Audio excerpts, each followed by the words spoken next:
My name is Peter Johnson, and what I'm about to share with you changed my life forever. On January 12th, 2025, I didn't just have a brush with death. I actually died for 7 minutes and 23 seconds.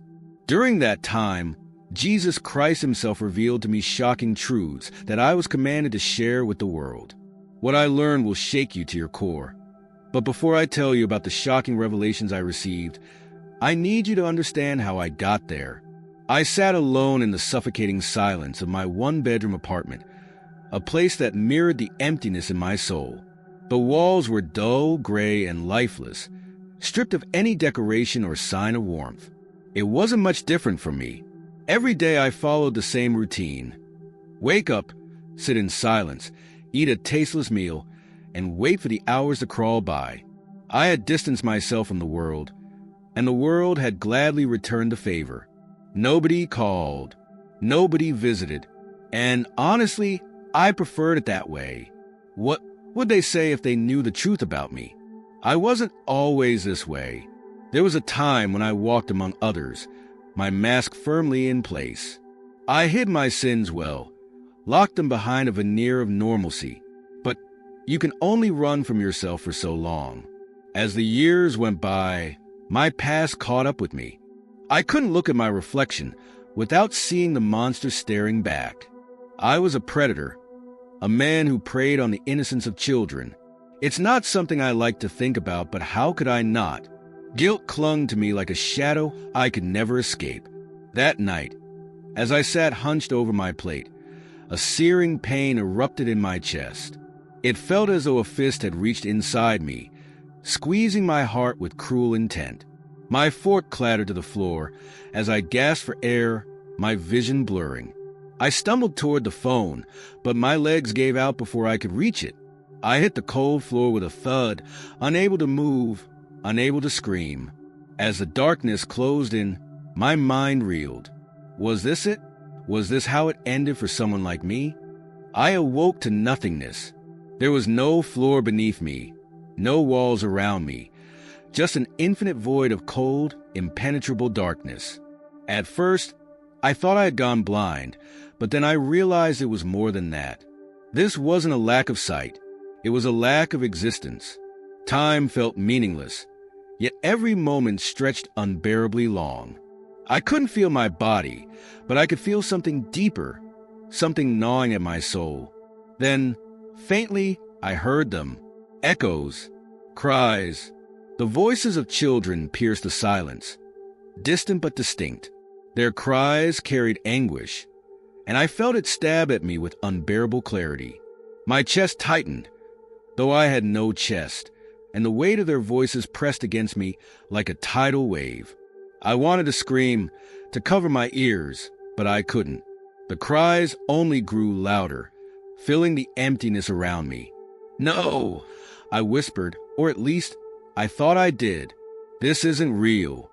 My mind scrambled for an explanation, for something to cling to. These weren't my fault. I wasn't responsible. I had paid my price in shame and isolation. Wasn't that enough? A voice suddenly shattered the cacophony, deep and resonant, vibrating through me. "You will now see the weight of your actions." It wasn't a voice I could argue with. It wasn't loud, but it carried a power that left no room for denial. My mind churned, my thoughts racing. What did it mean?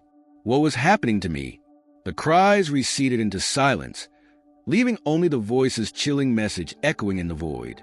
In that moment, I felt something I hadn't allowed myself to feel in years: fear. The kind of fear that crawls into your bones and stays there, a cold reminder that something terrible is coming. I was no longer in control. I was no longer the predator. Something else had taken the reins, and I couldn't escape. When the darkness lifted, I was no longer in the void. I stood in a massive, endless courtroom, yet there were no walls, no ceiling, only an expanse of blinding light that seemed to stretch infinitely. The light wasn't warm or inviting.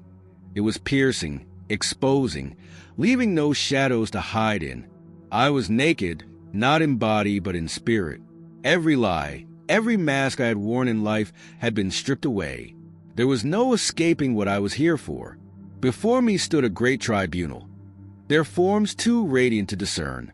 They were not men, not beings I could name, but I felt their power, their authority.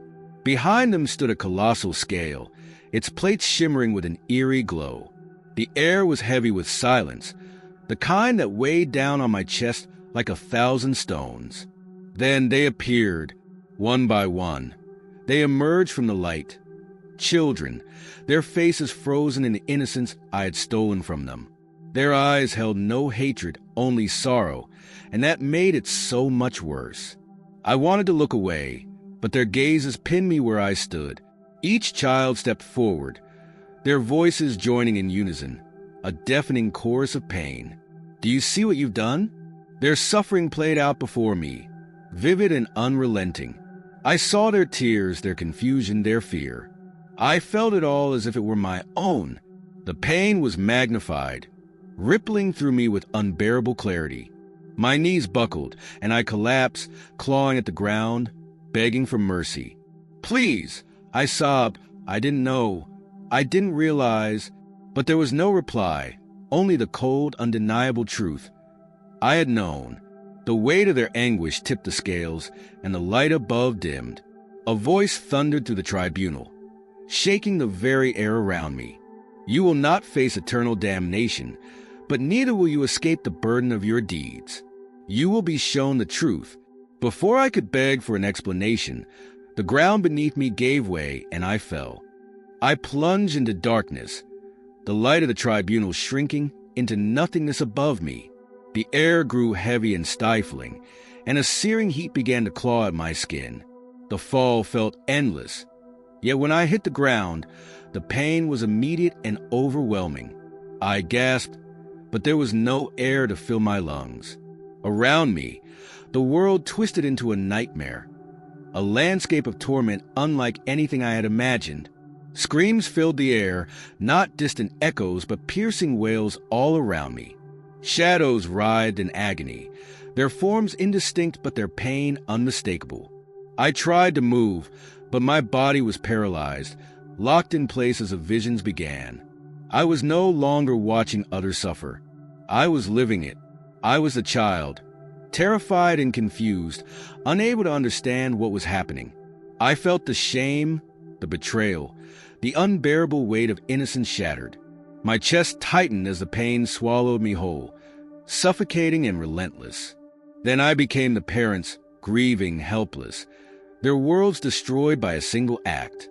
Every tear they shed burned like acid, searing into my soul. The scene shifted, faster now, showing how my actions rippled outward. The pain didn't stop with my victims. It spread to their families, to their futures, to the people they would never become because of what I had taken from them. It was a tidal wave of suffering, and I was drowning in it. Do you see now? The voice from before returned, no longer distant but inside me, reverberating through every fiber of my being. Do you understand the weight of what you've done? I screamed, not out of defiance but out of desperation. I'm sorry. I cried, my voice breaking.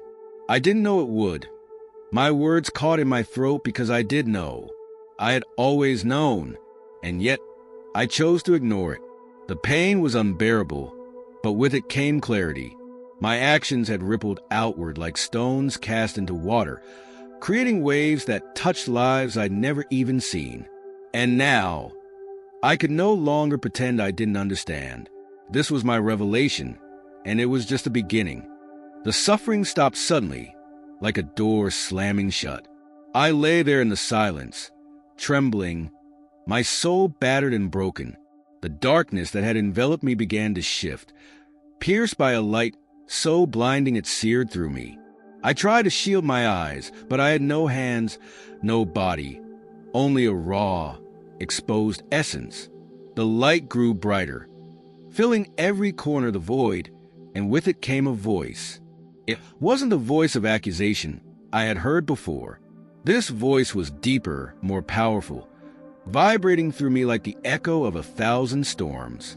Khalid, it said, speaking my name with an authority that made the ground beneath me tremble. You have seen the weight of your actions. Do you understand? Yes, I stammered, my voice shaking. I understand. Please, no more. I'll do anything. Anything to make it right. There is no making it right, the voice boomed, though there was no anger in it, only truth. But you have been granted a chance to warn others, to turn them from the path of corruption and neglect. You will return to the world of the living, but your purpose will not be your own. The words wrapped around me like chains, heavy with meaning. Return? I asked, fear creeping into my voice. Why me? Why not leave me here, where I belong? Because you are needed, the voice replied. Not for your sake, but for theirs. Humanity teeters on the edge of its own undoing. Innocence is cast aside, and those who should protect it turn away. Your story will be the warning. A sudden chill ran through me, and if I fail, the light dimmed, just enough for shadows to creep back in. If you fail, the voice said, softer now but no less menacing, you will return here. And this time, there will be no escape. The light surged again, engulfing me, and before I could speak, I felt myself being pulled upward, through the darkness and into blinding brightness. Air flooded into my lungs with a force so violent, it felt like I had been yanked from the depths of the ocean. My chest heaved as I gasped for breath, my body convulsing on the hospital bed. Bright, sterile lights blinded me, and muffled voices slowly sharpened into clarity. He's back, someone said, their tone laced with disbelief. We've got him back. I tried to speak, but my throat burned, and the only sound I could muster was a weak groan. A nurse leaned over me, her face filled with shock and relief. Don't move, she said softly. You've been through a lot, through the haze. I saw machines beeping rhythmically and doctors exchanging astonished glances. My heart pounded, but it wasn't just the pain of my body reawakening. It was the weight of everything I had just seen. The children, the suffering, the warning. It all came crashing back, and I couldn't stop the tears that poured down my face. A nurse touched my arm, her brow furrowing with concern. Are you in pain? She asked. I shook my head, the motion weak but desperate. No, I whispered, my voice hoarse and broken. It's not that. The room fell silent as I began to sob, my chest heaving with the unbearable weight of guilt and shame. I covered my face with trembling hands, though the images burned in my mind would never leave. Why me? I muttered, my words barely audible. Why was I brought back? No one in the room had an answer. The staff whispered among themselves, their expressions a mix of confusion and awe, but they couldn't possibly understand. I didn't understand. What could someone like me possibly do to help anyone? I was a monster, a man defined by his sins. As the sobs subsided, a thought crept into my mind, unshakable in its certainty. I wasn't chosen because I was worthy. I was chosen because I wasn't. That realization made my stomach churn. Whatever chance I'd been given, it wasn't for me, it was for them. And I couldn't fail. The drive to the police station felt like a lifetime. My hands trembled on the steering wheel, my palms slick with sweat. The weight of my decision pressed down on me, but there was no turning back. I had to do this. The voice, the suffering, the light, they left no room for denial. If I was to have any hope of fulfilling this mission, I had to confront the darkness within me. I had to confess. The officer at the desk barely looked up when I approached. What can I help you with? He asked, his tone indifferent. My throat tightened, and for a moment, I couldn't find my voice. Finally, I forced the words out. I'm here to confess, I said, to crimes I've committed. His eyes flicked to mine, confusion crossing his face. What kind of crimes? Against children, I said, my voice breaking. The words felt like shards of glass ripping through my throat. He blinked, then signaled to another officer. Within minutes, I was sitting in an interrogation room, the harsh fluorescent lights glaring down on me as I recounted everything. The lies, the manipulation, the pain I had caused. I spared no detail. Each word felt like a dagger, but I knew it had to be said. The officers listened, their expressions shifting from disbelief to disgust. By the time I finished, they sat in silence, their faces hard with judgment. "You will be prosecuted for this," one of them said coldly. "You know that, right?" "I know," I whispered. "I deserve it." News of my confession spread quickly. Within days, my face was plastered across TV screens and news articles. The community I had once been a part of erupted in outrage. Protesters gathered outside my apartment, shouting curses and holding signs condemning me. Victims' families publicly denounced me, their fury a reminder of the damage I had caused. The guilt was suffocating, but I didn't blame them. They had every right to hate me. Still, I clung to the mission. If my suffering could prevent even one person from walking the path I had, then maybe, just maybe, this second chance would mean something. The first time I spoke publicly, my voice shook like a fragile leaf. I stood on a small stage in a crowded community center, the eyes of strangers drilling into me. Many were skeptical, others openly hostile. A few sat in the back, their faces unreadable. I had no illusions about winning them over. I wasn't here to seek sympathy or redemption. I was here to warn them. "I don't expect your forgiveness," I began, my voice raw with emotion. "And I don't deserve it. But I need you to hear what I've seen, what waits for people like me." The room was silent, save for the occasional scoff or muttered insult. I told them everything. The void, the cries of children, the tribunal, the suffering I had endured. I described the voice, its warning, and the prophecy that humanity's neglect of innocence would lead to ruin.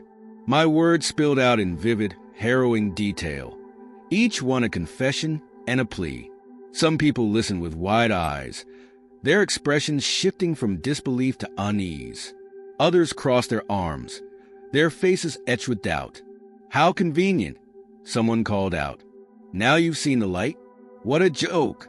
I paused, the sting of their words cutting deep. "I understand your doubt," I said. "If I were you, I wouldn't believe me either. But this isn't about me. It's about the children we fail to protect every single day." Over time, I started speaking at schools, churches, and even prisons. The reactions were mixed. Some accused me of seeking attention or trying to manipulate my way into redemption. Others, however, began to listen. A mother approached me after one speech, tears streaming down her face. "My son, he was abused," she said.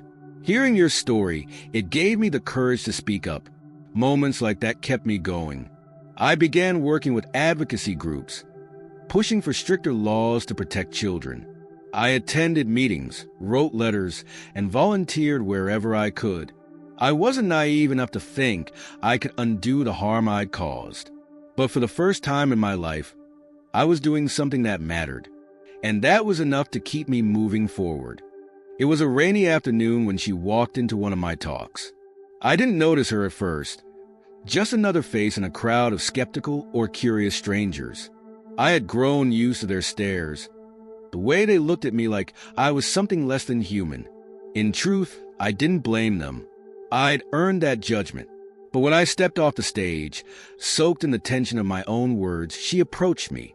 "I need to talk to you," she said, her voice sharp but controlled. Her eyes bore into mine, and I recognized something in them. Pain. She looked older than she was, her face etched with lines that spoke of years spent carrying the weight of trauma. I nodded and gestured for her to sit.